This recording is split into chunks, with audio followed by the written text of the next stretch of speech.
आंदोलन QR code बन गए, चंदा धंधा आंदोलन बन गए, आपको बैंक अकाउंट आंदोलन बन गए, एटीएम पेटीएम आंदोलन बन गए। 40 लाख की ट्रेन आई भर के, लेकिन यहाँ पर 10,000 लोग तो कम से कम होने चाहिए थे। आप देख रहे हो इसकी कैपेसिटी, एक आंदोलन वो दूसरे वालों का चल रहा है, एक आंदोलन इधर चल रहा है, ये 1,500-2 हजार लोग इसको मुक्त नहीं कर रहे। आंदोलन शहादत चाहता है, बलिदान चाहता है, सवे रक्स का नहीं हो, खून का कतरा किसी के यश का नहीं, बुलावा सर फरोशों का हुआ आज के है मैदान, जानदारों का मर्जी सबका नहीं। सरे राह गद्दार अक्सर मिलेंगे, तहे आस्तीन जिनके खंजर मिलेंगे, बहुत तुझको ऐसे भी रहबर मिलेंगे जिन्हें सिर्फ याद रास्ता भुलाना, मुसाफिर कहीं राह। ये सब आंदोलन इमोशनल चल रहा है, ये सब आंदोलन लूटपाट का चल रहा है। चाहे तो ये जितने भी 8-10 लोग आंदोलन चला रहे हैं, इन लोगों को चाहिए कि एक मंच पर आ जाओ, एक झंडे के नीचे आ जाओ। ये इस आंदोलन को अलग अलग होकर किसी का बाप मुक्त नहीं कर। इमोशनल है, बहुजन समाज कंट्रोवर्शियल है, बहुजन समाज भ्रामक हो गया है, बहुजन समाज सोचता है कि हम आकाश लामा के यहाँ जाएं, कि ज्ञान ज्योति भंते के यहाँ जाएं, कि विनयाचार्य के यहाँ आए, विमल कीर्ति के यहाँ आए, सुमित रतन के यहाँ जाएं, भारती बौद्ध महासभा में जाएं, राजेंद्र पाल जी के यहाँ जाएं तो धन कब बनते हैं? जैसे बाजार में ढेर सारी दुकान खुल जाती है तो एक दुकान वाला नहीं चाहता कि दूसरी दुकान से सौदा खरीदे, वो चाहता है मेरे यहाँ से सौदा खरीदे। ये दुकानें जो खुल गई हैं, ये केवल चंदा और धंधा की दुकान है, क्यूआर कोड की दुकानें हैं, अपने बैंक अकाउंटों को भरने की दुकानें हैं, अपने घर को मजबूत करने की दुकान है। इसका आंदोलन से कोई लेना देना नहीं।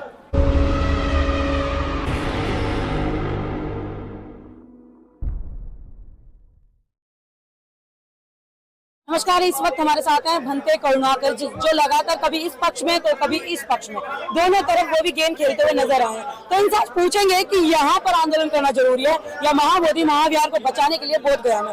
क्या कहेंगे आज के आंदोलन को देख करके, जो आंदोलन चल रहा है, कभी आप इस पार्टी में होते हैं तो कभी आप इस पार्टी में होते हैं, तो कैसे आप लोग महाबोधि महाविहार बचा पाएंगे? माय डियर, मैं धर्मनिरपेक्ष हूं, मैं जो भी आंदोलन चल रहा है जी सबके साथ हूं, और जो भी गलती करेगा सही बात बोलने में चूकूंगा नहीं। ये आंदोलन 1892 से आज से 150 साल पहले, 135 साल पहले अनागारिक धर्मपाल ने चलाया, और 100 बरस बाद भंते सोई सताई, भंते करुणाकर और भंते आनंद ने चलाया 1992 में। और 1992 में बोट क्लब पर 5 लाख लोग आए थे। हम लोग महाबोधि महाविहार को मुक्त कराना चाहते हैं, ये पवित्र आंदोलन है। महाबोधि महाविहार के बारे में हमारा कोई डिस्प्यूट नहीं है, महाबोधि महाविहार मुक्त होना चाहिए। कैसे मुक्त होगा? आप लोगों के बीच में इतने गुट बन गए हैं। लेकिन ये महाबोधि महाविहार आंदोलन बिखर चुका है, इसको 10-10 लोग चला रहे हैं अलग अलग बैनर के तले जी, अलग अलग संगठन के लिए।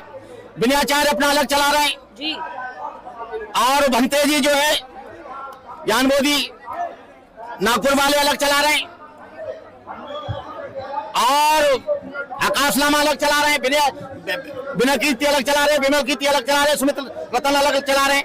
जब तक ये सारे लोग एक मंच के नीचे, एक बैनर के नीचे नहीं आते, तब तक ये आंदोलन सफल होने वाला नहीं है। दूसरा ये है कि इस ग्राउंड की 2000 की कैपेसिटी है, लेकिन ये 1-1.5 हजार लोग आए हैं। आज जनता, कहना चाहूंगी कि मैं ये जो लोग आए हैं इन लोगों को कि यहाँ पर जो 40 लाख की ट्रेन बुक करके जो इन्होंने लाखों की तादाद में 12 लाख की बात करी थी, 12 फरवरी 12 लाख लोग, तो यहाँ तो ये 1000-2000 लोग आए बस। ये बड़बोले हैं, इन्होंने 12 लाख की बात करी थी जी, 40 लाख का इन्होंने गाड़ी कराई, लेकिन इसकी ग्राउंड की जंतर मंतर की कैपेसिटी 2000 है। अब आप ही देख सकते हो कितने। हम चाहते हैं कि बुद्ध गया मंदिर महाबोधि महाविहार मुक्त होना चाहिए, लेकिन जब ये अलग अलग धर्मों में ज्ञान ज्योति अलग, विनयाचार्य अलग, आकाश लामा अलग, विमल कीर्ति अलग, सुमित रतन अलग, जब ये सारे लोग अलग अलग आंदोलन चलाएंगे तो इससे हमारी कमजोरी को एलआई को मालूम पड़ेगा, आईबी को मालूम पड़ेगा, आईबी की रिपोर्ट जाएगी कि ये लोग संगठित नहीं है। जब तक आर्टिकल नंबर 25 चेंज नहीं होता, क्योंकि बौद्धों को हिंदू लॉ से गवर्न किया जाता है, बौद्ध जैन और सिख हिंदू लॉ से गवर्न किया जाता है। जब तक बौद्धों का पर्सनल लॉ नहीं बनेगा तब तक बुद्ध गया का महाबोधि महाविहार मुक्त होना असंभव है। हाँ। भंते जी, आपको नहीं लगता कि ये तमाम आपने नाम लिए तमाम जो संगठन बने कहीं ना कहीं बुद्ध और बाबा साहब के नाम पर लोगों को भ्रमित कर रहे हैं और चंदे का धंधा कर रहे हैं? देखिए, ये आंदोलन QR कोड बन गए जी, चंदा धंधा आंदोलन बन गए, आपको बैंक अकाउंट आंदोलन बन गए, ATM पेटीएम आंदोलन बन गए।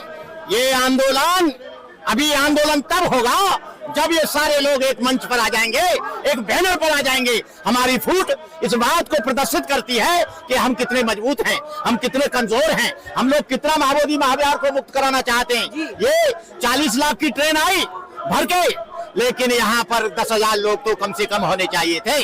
आप देख रहे हो इसकी कैपेसिटी, एक आंदोलन वो दूसरे वालों का चल रहा है, एक आंदोलन इधर चल रहा है। ये 1,500-2 हजार लोग इसको मुक्त नहीं करा सकते। महाबोधि महाविहार आंदोलन शहादत चाहता है, बलिदान चाहता है। जब तक मेरा कहने का मतलब यह है कि वक्त जिहाद है सवे रक्स का नहीं, वो खून का कतरा किसी के अश्क का नहीं, बुलावा सरफरोशों का हुआ है आज फिर है मैदान जानदारों का मर्जी सबका नहीं। सरे राह गद्दार अक्सर मिलेंगे, तहे आस्तीन जिनके खंजर मिलेंगे, बहुत तुझको ऐसे भी रहबर मिलेंगे जिन्हें सिर्फ याद रास्ता भुलाना, मुसाफिर कहीं राह मत भूल जाना। ये सब आंदोलन इमोशनल चल रहा है, ये सब आंदोलन लूटपाट का चल रहा है। चाहे तो ये जितने भी 8-10 लोग आंदोलन चला रहे हैं, इन लोगों को चाहिए कि एक मंच पर आ जाओ, एक झंडे के नीचे आ जाओ।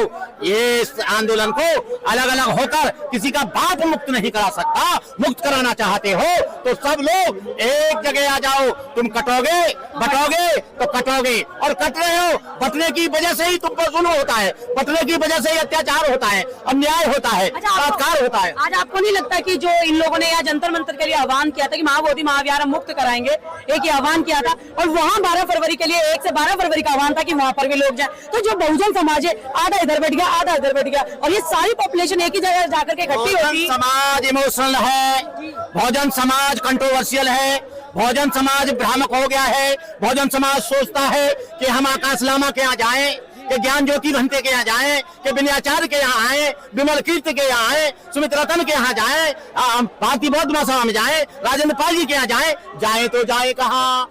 ये सारा का सारा समाज टुकड़े टुकड़े हो गया है। बाबा साहब ने कहा था कि संगठित हो जाओ, लेकिन इन्होंने संगठन बना लिए, हजारों संगठन बना लिए, और संगठन की वजह से बाबा साहब का मिशन कमजोर हो रहा है। यानी कि कहें जो लोगों के बाबा साहब ने जो चीजें कही थी कि संगठित हो जाओ, शिक्षित हो जाओ, लेकिन इन्होंने सभी जो बाबा साहब की बातों का गलत मतलब निकाल करके अलग हो गए।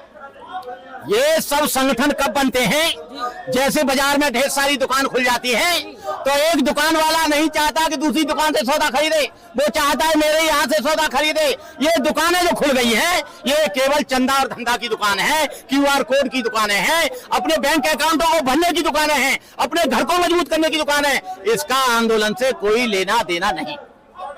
भंते करुणाकर जी से बात करने का उद्देश्य इसलिए था क्योंकि लगातार चाहे वो कोई भी पक्ष रहा हो, चाहे वो यहाँ दिल्ली में जो आज आंदोलन कर रहे हैं या फिर वो आकाश लांबा रहे हो, या तमाम जो संगठन के लोग हैं जो अलग अलग महाबोधि महाविहार के नाम पर अपने अपने संगठन बना करके आंदोलन की बात कर रहे हैं। आज ये मकसद था कि इनसे जानने की कोशिश करें कि वो महाबोधि महाविहार को मुक्त कराने की बात करें या फिर वो चंदे का धंधा करें। यहाँ पर तमाम लोग जो आए हैं ये कहीं ना कहीं बाबा साहब और बुद्ध के नाम पर आज भी इमोशनल हो जाते हैं। ये आज भी अगर इन्हें कोई बुलाता है बुद्ध और बाबा साहब के नाम पर तो ये लोग आंख बंद करके आ जाते हैं। सच्चाई को जानने की ये लोग जरूरत नहीं समझते हैं। तो इस वीडियो को आप लोग शेयर कीजिएगा और जितना हो सके बहुजन समाज को जागरूक करने के लिए ये जो वीडियो हम लोग बनाते हैं और आप लोगों तक पहुंचाते हैं कि आप लोग बहुजन समाज के अंदर भ्रमित ना हो, इसके लिए ये वीडियो है। कृपया करके इस वीडियो को ज्यादा से ज्यादा शेयर करें और जो महाबोधि महाविहार के नाम पर चंदे का धंधा चल रहा है या लूट चल रही है इसको बंद करने का काम करें।